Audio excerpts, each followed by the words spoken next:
Hello and welcome to today's video. So today we're going to be looking at how you can integrate the ICX switch into the SmartZone product from Ruckus, and this will actually show you how you can rapidly deploy a switch in the wild with very little effort without having to learn the CLI at all through a single pane of glass. So here you can see our SmartZone. So we're using a virtual SmartZone, but the process is the same whether you're virtual or physical. So I'm going to first go to my switches. Now I have no switches on this system yet, but what I'm going to do is create a switch group. So a switch group is a way to define the switch configuration. You bind the switch group to, or rather you bind the switches to the switch group, and I'm going to call mine SG-Alex.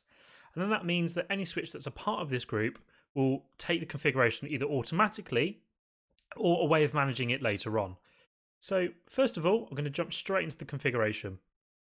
So got some common configuration options. So I'm first of all going to create my DNS. So I'm going to give it 8.8.8.8. And then I'm going to add a secondary DNS, so 1.1.1.1. Now, what I may want to do is add AAA, so authentication, authorization, and access, and accounting, sorry.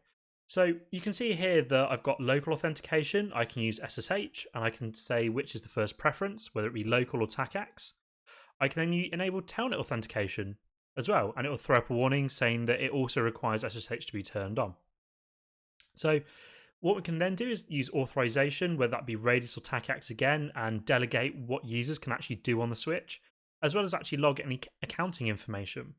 So for the purpose of this demo, I'm just going to create a local user. So the local user is going to be called Alex, with the username of Alex, and the password is going to be password 1234, full stop.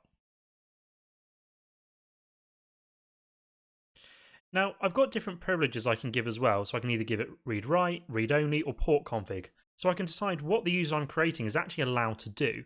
So I'm going to give myself full read-write privileges for now, and then I'm going to click OK, and close. Now what I can do is I can actually look at the specific models I would like to configure. So I'm only looking at configuring the 7150 range of switches, so I'm going to remove all other selected models. What I can then do is actually click configure and start defining some Vlans, for example. Now, if I was a layer 3 switch, I could actually start creating access control lists or start providing static routes. Now, I'm just going to click on Vlan. I'm going to use Vlan 2, going to give it the name of production. I'm then going to create some switch ports to bind it towards. So I'm going to be very specific and only pick the C12P. I'm going to give it the untagged ports of 1/1/1. I'm going to make sure the ports are tagged on 1/1/4 and click update. What I can then do is either apply the VLAN configuration now, so that would go to any switch that's in this configuration, which is handy if you're doing an automatic deployment of switching, or if you want to modify all switches en masse through one simple change without having to go into each individual switch, or you can schedule it later and do it at a time that suits you. I'm then going to click OK. I'm going to create a couple more VLANs now, so Vlan 3, give it the name of servers, and again, I'm not going to enable spanning tree, although I can enable standard spanning tree, so 82.1d, or I can enable rapid spanning tree, 82.1w on a per VLAN basis. And again, I'm going to apply this to the C12P, going to put it on 1/1/2 for my untagged ports, and I'm going to tag it on 1/1/4, and click update, and OK. So that's now a couple of VLANs defined, and you can see I've got a VLAN setting here. Now, if I was actually running the routing version of the switch, what I could then also do is actually pick specific IP ports, select a switch, provide the IP address to it, enable OSPF if I wish to do so, provide a name, ingress and egress ACLs, and then I could also define virtual Ethernet interfaces. So if I am in routing mode and I'm using a VLAN, for example, and I want that VLAN to have a default gateway so I can actually do inter-VLAN routing on the switch, I could actually select my switch. Once it's been selected, I could then select the IP address, give it a virtual Ethernet address, as well as any DHCP virtual agents or relay agents, as well as any ingress and egress ACLs. We're not covering that in today's video, we're just showing you how quick and easy it is to deploy the switch.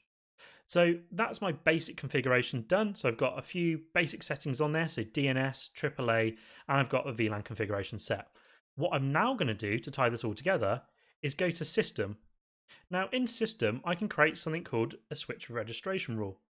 So what this registration rule allows me to do is say that whenever I receive a switch, and I'm going to give it the rule name of switch registration.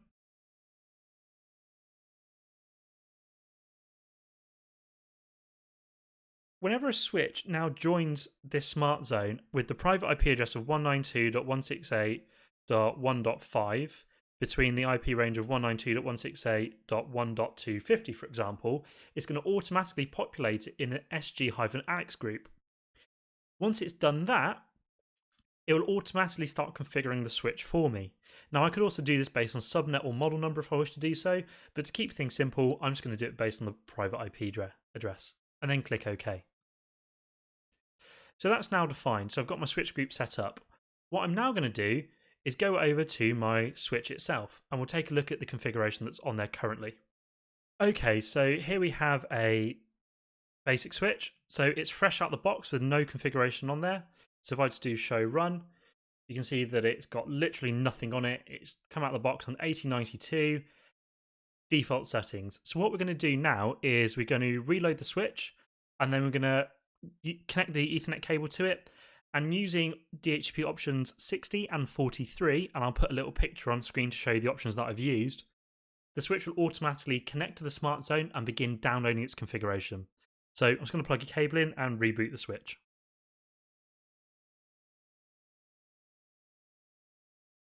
So now we can see that our switch is actually connected to the SmartZone. We can then actually see it's now in a provisioning state. So it will take a while for the switch to initially reboot, go through its deployment method, and then grab the DHCP options. And then you can see up here it says, welcome to BSZ. So as I refresh down here, I can see that it's still in provisioning state. And at some point, it's going to go through to the success state. So it will say unable to open startup config.txt. That is completely normal. And it does that, so on and so forth. And now we can see that it's actually gone to success. So as I'm on the switch at the moment, if I was to do show run, we should see that we've got our VLAN 2 and VLAN 3. They're both tagged in port 114. They're both untagged, or rather one is untagged in 111, one is untagged in 112. What I can then see is I've got our active list for our SmartZone, so our public and private IP address. We can then also see that we've got our DNS address set up here. So we've got 1.1.1 dynamically and 888 as well. So we can also then see we've got our username of Alex and our password that's been blanked out. So if I was to just exit this configuration now and exit it again, so press any key to log in, so Alex, and then my password is password 1234 full stop. Login is successful and enable. I'm now back on the switch. What I can then also do is say, well, actually, I want to modify this VLAN again. Maybe I want to add another configuration item globally to all switches. I'm going to pop back into here. I'm actually going to create a new VLAN. So I'm going to create VLAN 4, give it a name of testing. This time I will enable spanning tree on there. I'm going to apply it to, again, just the C12P. I'm going to put it on untagged on 1/1/4. I'm then going to click update. And I'm going to click OK to that. That's going to instantaneously add it to my configuration. And in a moment or two, you're going to see that down here, it's going to start provisioning that model. So it's in the processing state at the moment. And it's just begin. In a moment, it will then go to success or failure. And if it does fail, it does actually give you a really good reason as to why. So we can see it started and now it's got a success against it. So if I was to do, again, show run,